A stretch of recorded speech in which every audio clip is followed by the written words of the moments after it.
Not afraid of the dark? You don't know Jack.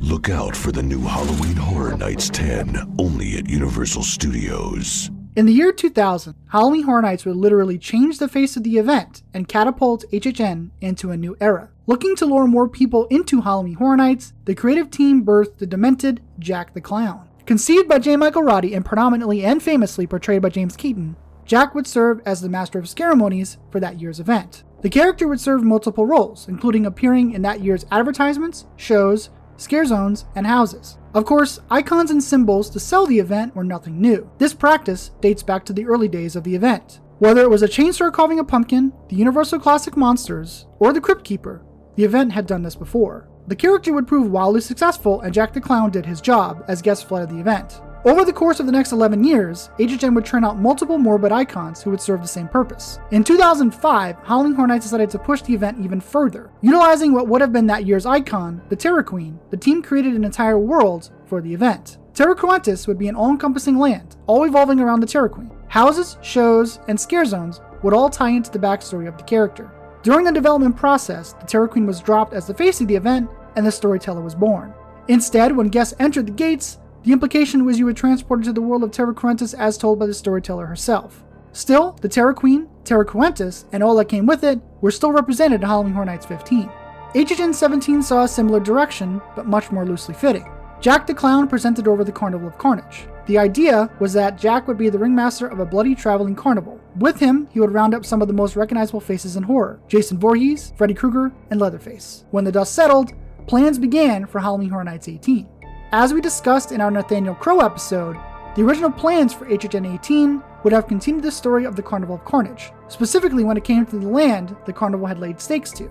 Eventually, the team went into a different direction. Instead, they would implement another new icon, one that would again tie the whole event together. Scare zones, houses, the website, and even a new entity in the paranormal research team known as Legendary Truth would all connect to the icon.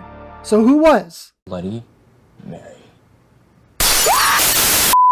Bloody Mary's story begins in 1908 in the town of Cary, Ohio. A school teacher by the name of Mary Worthington vanishes as a result of a supposed prank orchestrated by the school's handyman and a group of students. While Mary was suspected to have died as a result of this prank gone wrong, no body was ever found. The school's headmaster, a man by the name of Mr. Renshaw, would find his schoolhouse in a state of disarray while initially looking for Mary after the prank, only finding blood and shards of glass strewn about everywhere.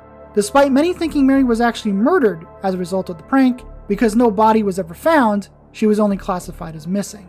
Years later, in June of 1958, psychiatrist Dr. Mary Agana is informed of the passing of her mother, Marie Agana. Marie is the daughter of Mary Worthington, making Dr. Agana Miss Worthington's granddaughter. Informed by her family attorney, Mary has left several heirlooms from her mother that initially belonged to her grandmother. Of particular note was a silver jewelry box. Upon opening the box, Dr. Agana would begin to be consumed by a seemingly unseen force. While all of this is happening, Mary Agana is trying to receive funding for a particular clinical study. Dr. Agana has a very keen interest in studying fear and its effects on people. She has reached out to the National Association of Mental Health, or NAM, to help secure that funding. The agency, led by Mr. Gustav Heim, rejects her proposal, even though Mary had already begun preparing for the study regardless, much to the dismay of Mr. Heim. With that, despite the lack of funding, Mary opens her clinic, Living Fearlessly, specialized treatments for fear-based ailments. Mary's approach to the study would be very immersive, and to help, she employs some unique individuals to join her team. Perhaps in order to stay off the radar, Dr. Agana brings in the likes of ex-cons and patients from a local psychiatric hospital to help. On July 9, 1958, Dr. Agana sees her first patient. A lady by the name of Eileen Harrell has come to seek treatment for her mythophobia. Dr. Agana seems quite pleased with her findings. As Mary Agana moves forward with her patients, things escalate and her experiments become much more extreme. Meanwhile, private investigator Boris Schuster is hired by a lady named Diane Bennett. Diane is suspicious that her husband Frank is having an affair.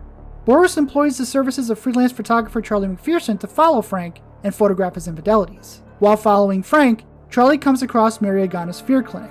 Intrigued, Charlie decides to make an appointment with Dr. Agana as he suffers from a few fears of his own: nyctophobia and claustrophobia. Charlie visits the clinic 3 times. On July 24, 1958, Mary Agana implements her extreme experiment on Charlie. She locks him in a clear glass coffin-like box and immerses him in total darkness.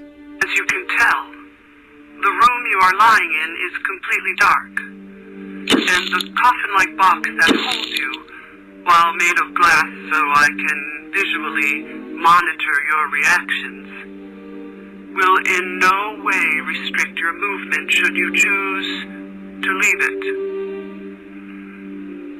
However, the air supply inside is limited, and you will have to decide for yourself when to push open the glass lid in order to breathe, and when to step out into the world you claim contains your worst fears. There are flashbulbs installed in strategic placement throughout the space, and they are of the exact same type you use in your photography work. In fact, I obtained them from your office.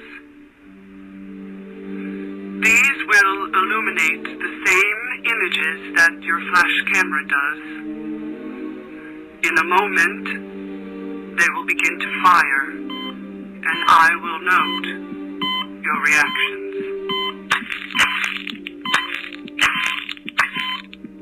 Your vital signs are reaching critical levels.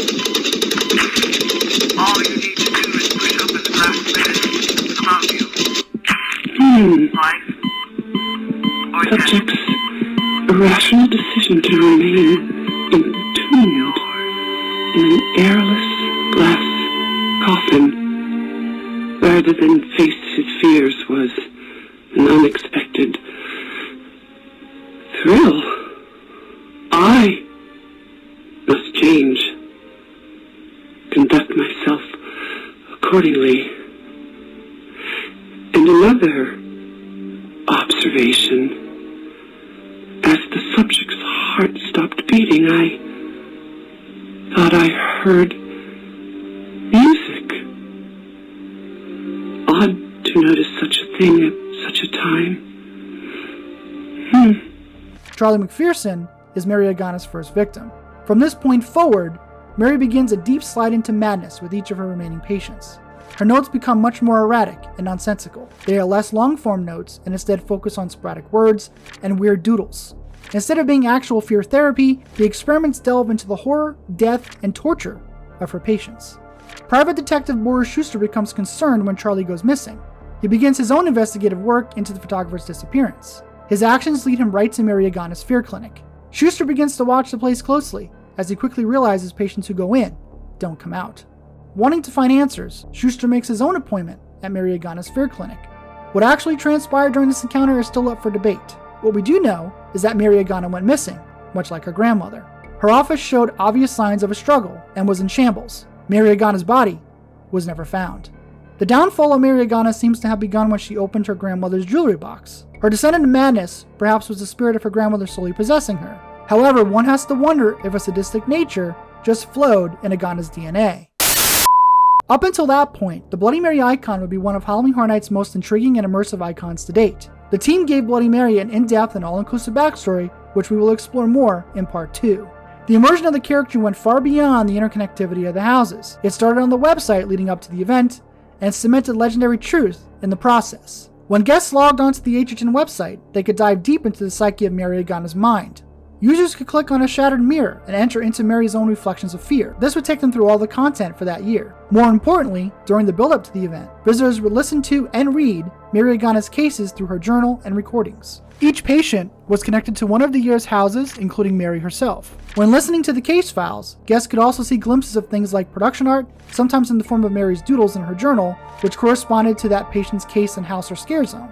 The site would periodically flash a clock, as users clicked on certain areas, which usually led them to Agana's case files. The clock would wind backwards from 2008 to 1958 when exploring a patient, as this is the year when these incidents took place. Eventually, users got to hear a voicemail from Legendary Truth themselves in 2008 as they began their investigation into the incidents of August 27, 1958, Mary Agana's disappearance. Most people probably only know the character as Bloody Mary and not Mary Agana. The team would of course rely heavily on the legend of Bloody Mary, utilizing the mirror motif for the character. Saying her name 3 times invites the character through the mirror. Taking that a step further, when Mary crashes through the mirror, her scream isn't just for scares. Apparently doing this action is painful, which is why she shrieks. Bloody Mary is also marked with cuts along her face, which are the result of her crashing through the mirror. Mary Agana also had a seldom seen look before her complete transformation into Bloody Mary. The character of Bloody Mary was seen everywhere. Outside of the website, she was of course all over the advertisements, commercials, billboards, radio ads, and everything in between. When guests approached the Universal Archway, Bloody Mary would talk to guests through a mirror hanging under the archway itself.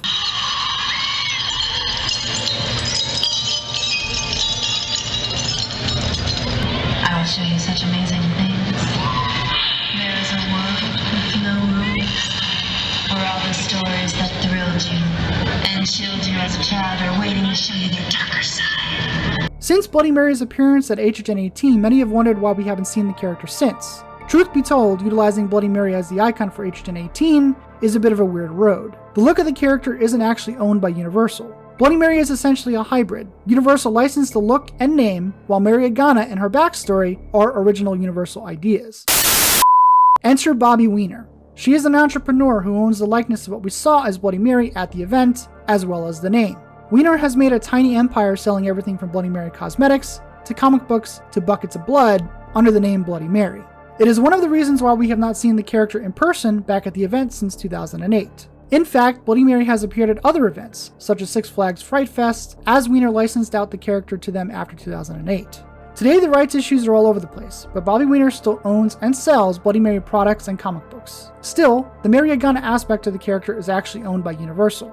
And for HHN 30, Universal got around using Bloody Mary in a house without actually showing her. In HHN Icons Captured, Bloody Mary was represented in the room with all of the mirrors. Bloody Mary has also had sneaky appearances during other HHN events.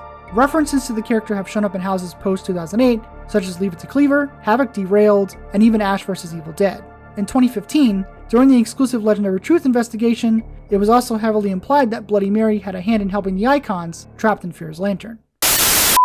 The character of Bloody Mary remains one of Universal's most popular icons. She was a huge hit back in 2008, and Universal used the character to its full potential. While Universal is still unable to use the character outright as Bloody Mary, Mary Agana is right for the team to use. Next time on Into the Fog, we will delve deeper into just how immersive and connected the character was for Halloween Horror Nights 18 and beyond.